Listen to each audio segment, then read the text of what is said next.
Um, Today, I would like to share a message again pertaining to a woman.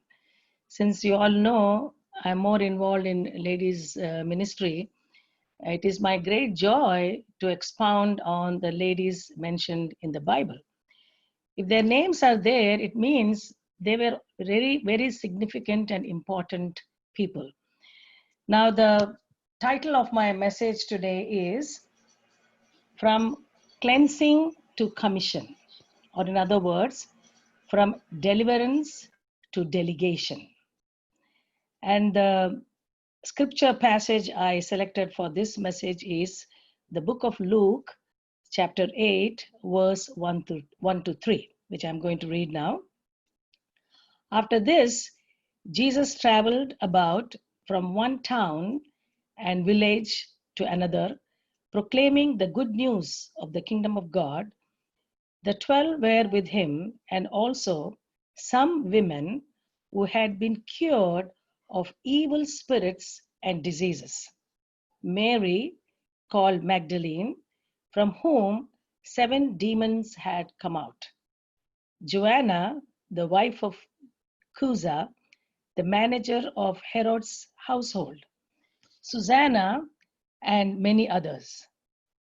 These women were helping to support Jesus out of their own means. Now, when Jesus was on this earth 2000 years ago for his heavenly ministry on earth for a short period of time, he lived for around 33 and a half years, but his ministry was almost like 3.5 years. Many women were healed of evil spirits and many physical ailments, which Jesus himself healed them. And these were the women who diligently followed Jesus wherever he went. So in the Bible, there are several women with the name Mary. So some of them, for example, the most important name we know, Mary, the mother of Jesus. And then Mary Magdalene, from whom Jesus drove out 7 demons. And Mary, the sister of Martha and Lazarus. And Mary, the wife of Clopas. And Mary, a Christian in Rome, who was greeted by Paul, as we see in the book of Romans. So today, I want you to focus your attention on one of them, though all these women by the name Mary were significant and unique in their own way as far as the ministry of Jesus was concerned and the ministry of apostles were concerned. The Mary I'm going to talk about today is Mary Magdalene. You may wonder why I selected Mary for today's meditation. In my view, she's very special for many reasons, which I'm going to unfold to you one by one. The first reason is she was cleansed from evil spirits. That is, she was delivered from sin. She is called Mary Magdalene because she hails from a fishing town called Magdala, which was 3 miles away from Capernaum on the northwest shore of the Sea of Galilee. She is special because her name is mentioned in the Bible almost 12 times, more than the names of the apostles mentioned or any other women mentioned in the Bible. She's also special because she was identified by a special title, a title attached to her name, just as we call Mrs. Rachel Verghese or Mr. Robert Reddy. In her case, if you see in the Gospels, in many places, her name is mentioned as Mary Magdalene, from whom Jesus drove out 7 demons. You see, do we like to be attached with that kind of name, like Dr. Rachel, from whom 7 demons were driven out? We may not like that. But think about it. Why that special identity was given to her? Because that was so important. She was so much tormented by these 7 demons that when those demons came out, She was so relieved that she didn't mind her name to be called as Mary Magdalene, from whom 7 demons were driven out.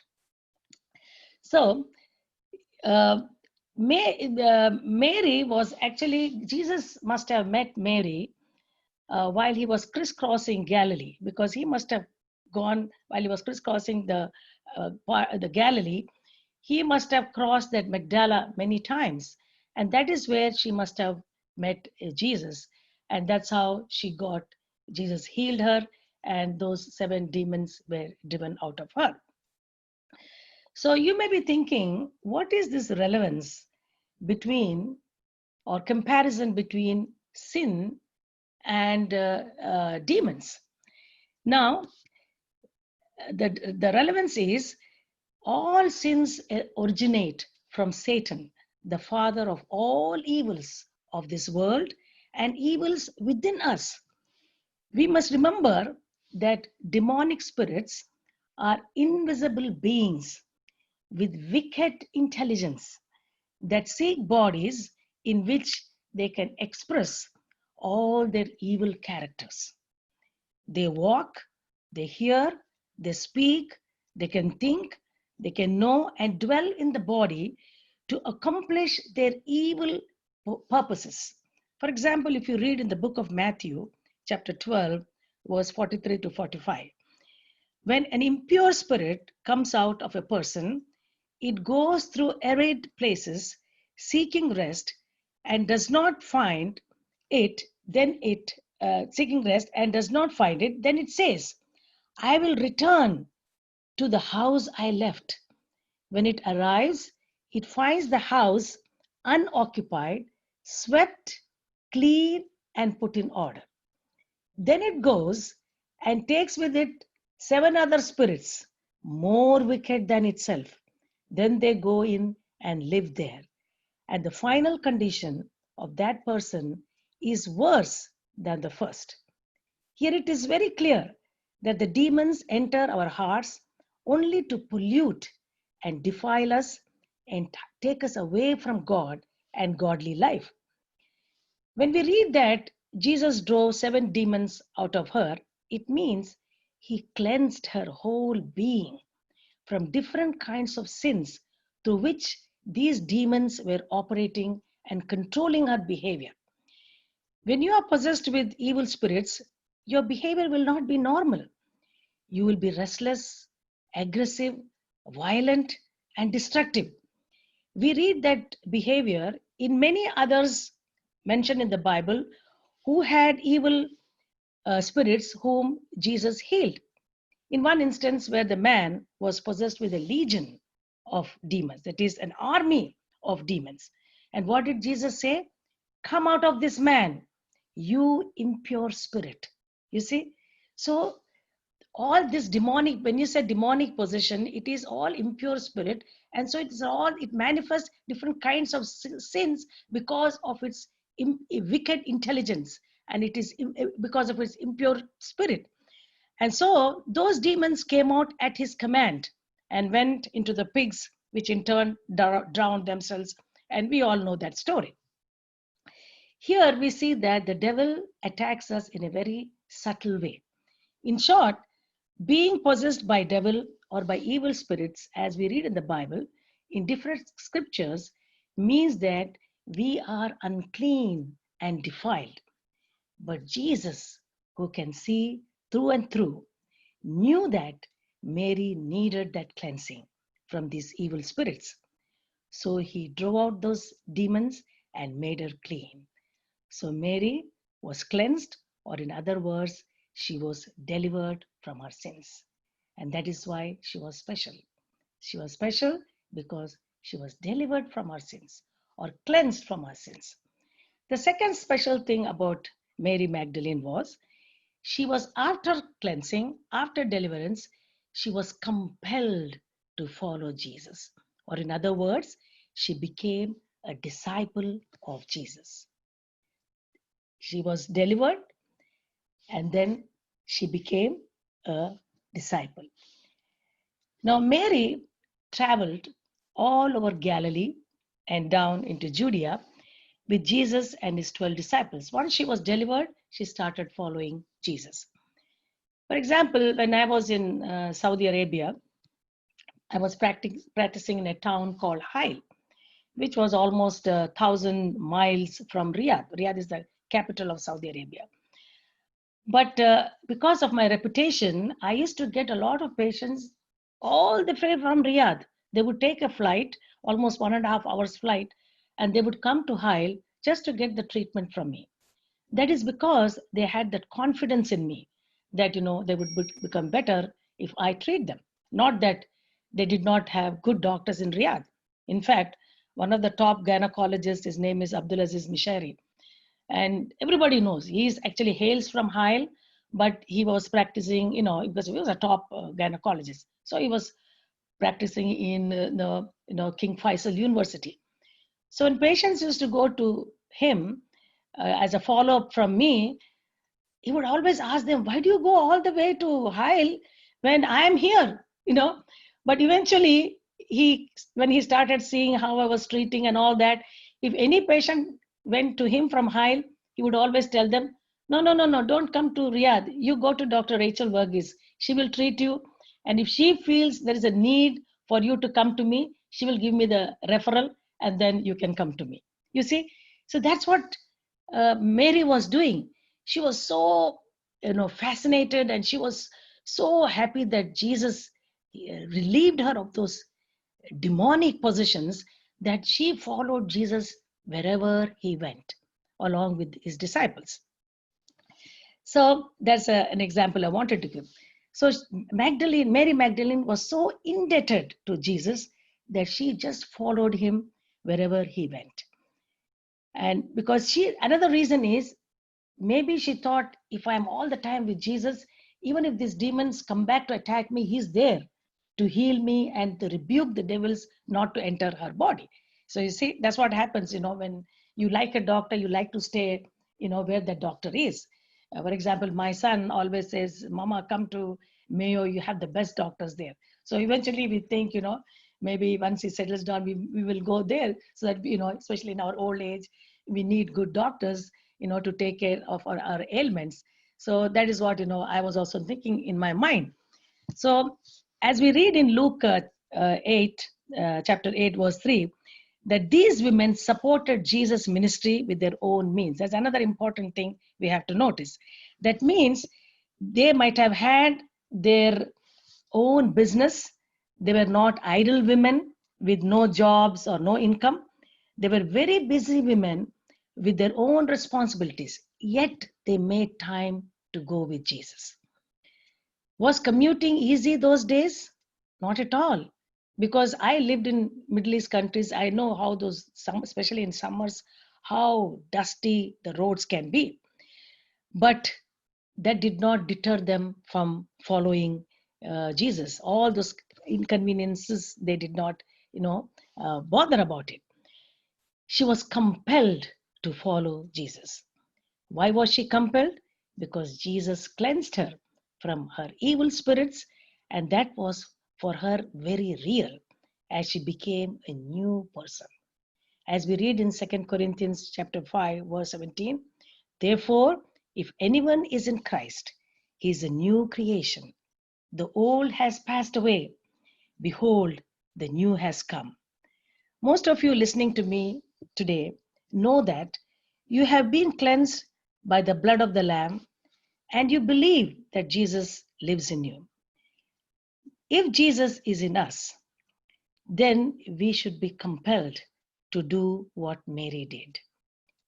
You cannot come up with an excuse saying, oh, I am very busy with my job 6 days or 7 days a week, and I don't have time to follow Jesus. Or you can say, oh, my children are still young, they are studying, and so I'm not free for Jesus. The usual misconception that people have about following Jesus is they think following Jesus means preaching. That is not really true. If God gives you an opportunity to preach and share the gospel, just as he gave me today to share with you, don't miss it. Use every opportunity that comes in the way to preach the gospel.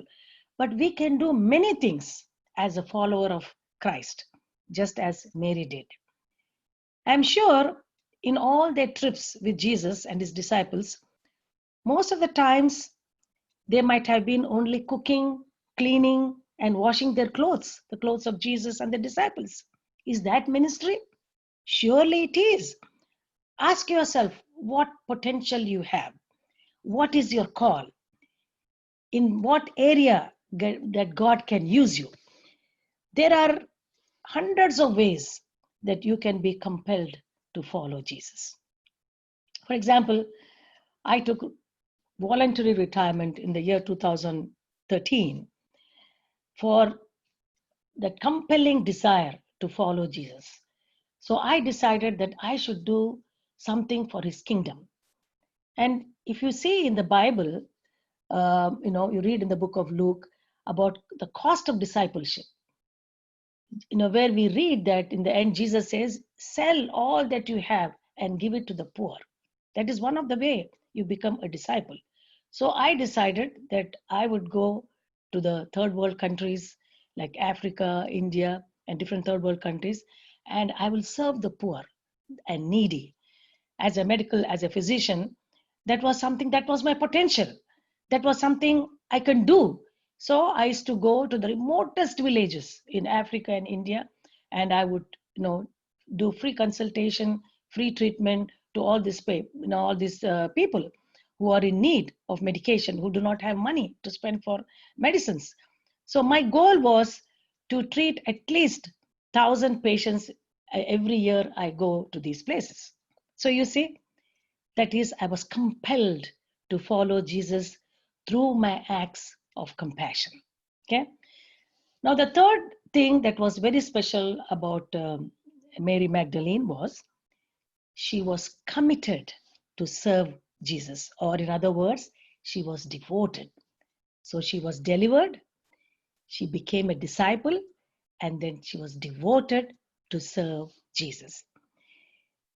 In the book of Matthew, chapter 27 and Luke 23, we know that Mary Magdalene with other women were closely watching and following Jesus all the way from Galilee to Golgotha, and from Golgotha to the tomb, about which we read more clearly in Luke chapter 23, verse 55 and 56, like this.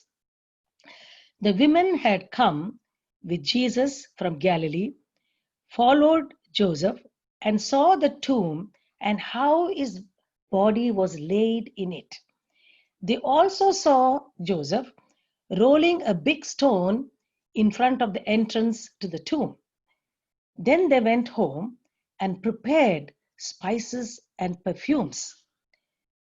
You see, preparing spices and perfumes was not easy those days.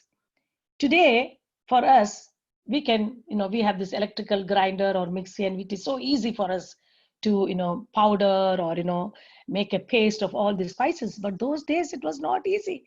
They had to do everything with their own hands. So the whole night they sat down and they prepared the spices and perfumes so that they can anoint him on the resurrection day. So all the four gospel writers take pains to tell us that Mary and the other ladies close to Jesus not only stayed and took care of him through the awful hours of crucifixion, but made sure they knew where Jesus' body was laid, so they could go to the tomb after the Sabbath and finish anointing the body of Jesus. These were the women who were completely and totally committed to serve Jesus 100%, even in the midst of persecution and unbearable grief.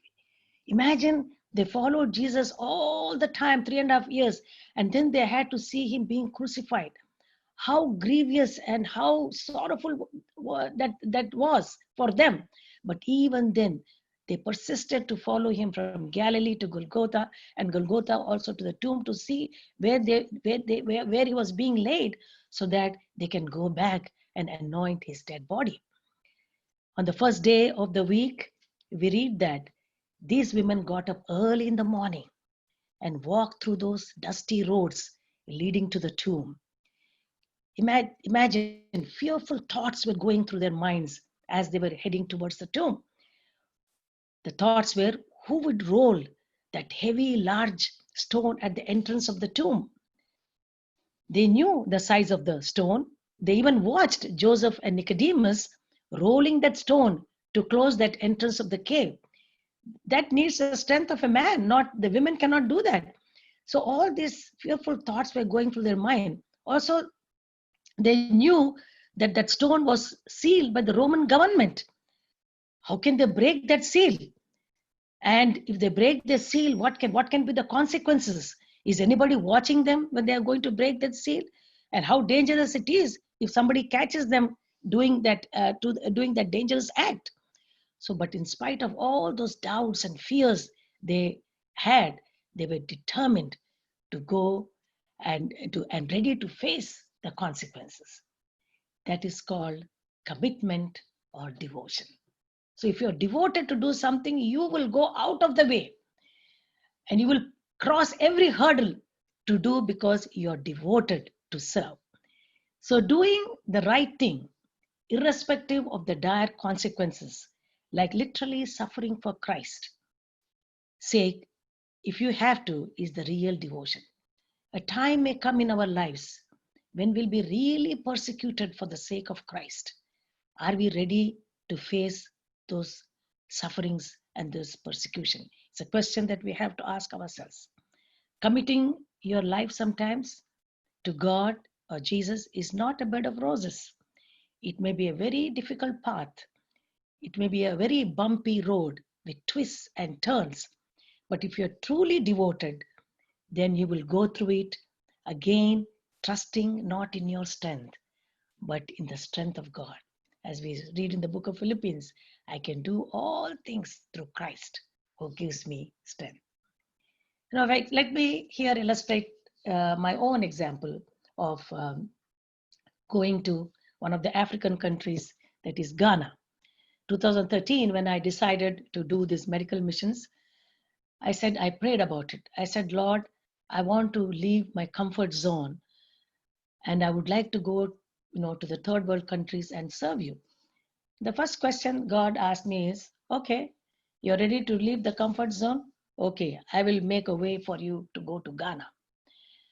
So I was going with my brother, and going to any African country is not very easy as you go maybe to India or Mexico or Philippines.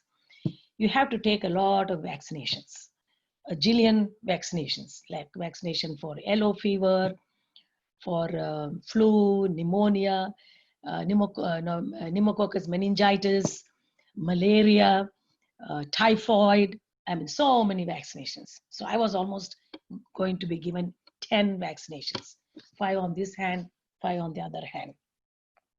And taking a vaccination for yellow fever is very risky because after 60, they don't really recommend because it can have a lot of complications. And I was 61. But I was so zealous to go to Ghana. I went, to our JPS here, and then I took all these vaccinations. Then I had to go to my physician to get treatment, prophylactic treatment for malaria, because as long as you are in that place, you have to take prophylaxis for malaria. Every day you have to take a tablet so that you don't get malaria. So when I went to the doctor, for prescription, he was supposed to write a medication which is nephrotoxic. That is, it is very toxic to your kidneys. So he told me, Rachel, you may have to do, a kidney function test before I give you this medication. So I went through the blood work, and the report came that my creatinine level was a little high, a little more than the normal. So he told me, oh, I can see this is little more, and I don't think I can give you, that tablets was Melaron, which is very toxic. Then he said, let me repeat after 1 week. So he repeated after 1 week. And after 1 week, it was little more than what it was last week. So he said, no, I'm not going to give you this. Maybe you should cancel your trip to Ghana. I said, no way, doctor. So I told my physician, no, I'm going to go back and I'll come back to you after 1 week. He said, what are you going to do after? What are you expecting to happen after 1 week? I said, I'm going to pray and I'm going to come back to you. So he just smiled. I said, okay, it's as you wish. So I went back home. I fasted 2 or 3 days. And of course, I drank a lot of water and I prayed about it. I said, Lord, this is a door you opened for me. And please do not close this door just because of this problem. And then prayerfully, I went back to him after 1 week and I got my creatinine levels done. It was less than what my normal creatinine level was. And he told me, what did you do? I said, I did nothing. I just prayed. And of course, I don't know whether he believes in God or not, but he just smiled and he said, okay, now I can give you the treatment. And so he wrote the tablet Melaron, which I took for 3 weeks. And I also consulted my classmate, is a nephrologist, and he told me, yeah, Melaron is very nephrotoxic and I will not recommend you to take. But anyway, since it was normal, I took it. And after I came back, it was absolutely normal. The levels were the same. So what I'm trying to say is, when you are committed, when you are devoted, that is how the Spirit of God works in you. So this is what was special about Mary. She was delivered, she was made a disciple, and she was devoted to Jesus. Now, the fourth thing, special thing about Mary was she was commissioned or delegated to make disciples. She became a disciple, and now Jesus commissioned her to make disciples. This is the most important part of the story. In Mark 16, we read the most unexpected scenarios these women witnessed. The heavy stone was rolled away already before they reached that place, so that hurdle was gone. And when they entered the tomb hesitantly, with great fear, they were terrified not to find the body of Jesus. So Mary ran to the disciples and told them all that they witnessed at the tomb. She said, they have taken the body of Jesus out of the womb, out of the tomb, and they don't know where they have put him. Hearing this, Peter and probably John, his name is not mentioned there, they started running to the tomb to see whether what these women were telling is right or not. When Peter entered the tomb, he only saw the clothes in which Jesus' body was wrapped. Though many times Jesus told the disciples about his death and resurrection, they still did not believe. And so disappointed, they went away, thinking maybe his body was stolen. So though in all the four Gospels, we read about what happened at the tomb on the day of resurrection of Jesus, only the book of John in chapter 20, there is more clarity on the sequence of events that took place when Jesus resurrected from the grave. From verse 11, you can go home and read, we read, Mary stood outside the tomb, crying after the disciples left. They just checked the tomb, saw the clothes in which Jesus was wrapped, and I don't know whether they believed whether Jesus was risen from the dead or not. They just walked away. But Mary stood there crying. As she wept, she again bent over to look into the tomb, hoping that she would find the body of Jesus. But she saw two angels dressed in white, seated where Jesus' body was laid, one at the head end and the other at the foot end. So as she was peeping into the tomb, they asked her, woman, why are you crying? She told them the whole story, why she was crying. Right then, she turned around and saw Jesus standing there. But she did not realize that it was Jesus. He too asked her the same question. Why are you crying? And whom are you looking for? She thought he was the gardener and said, if you have carried my Lord's body, tell me where it is or where you have put him, I will get him. Then Jesus, knowing that she did not recognize him, I'm sure, lovingly looked into her eyes and so gently said to her, Mary. She immediately recognized that too familiar voice which she heard so very often, and turned toward him and cried out in Aramaic. Aramaic, I cannot pronounce that well, Aramaic, which means teacher. You can imagine in that excitement, she was trying to touch Jesus, but he said, Don't hold on to me, for I have not yet ascended to the Father. Go instead to my brothers and tell them, I am ascending to my Father and your Father, to my God and your God. Mary ran to the disciples with this good news. I have seen the Lord. And she told them what Jesus told her. Jesus could have easily appeared to Peter and John while they were in the tomb or outside the tomb, just as he appeared to Mary. I think because of their disbelief, he did not appear to them immediately. So from this passage, we know that she was the first witness to his resurrection. Mary Magdalene was the first witness to his resurrection. She was commissioned or delegated to tell this good news to his disciples. Think about it. The disciples were the inner core group of Jesus, and Mary Magdalene was in the outer group.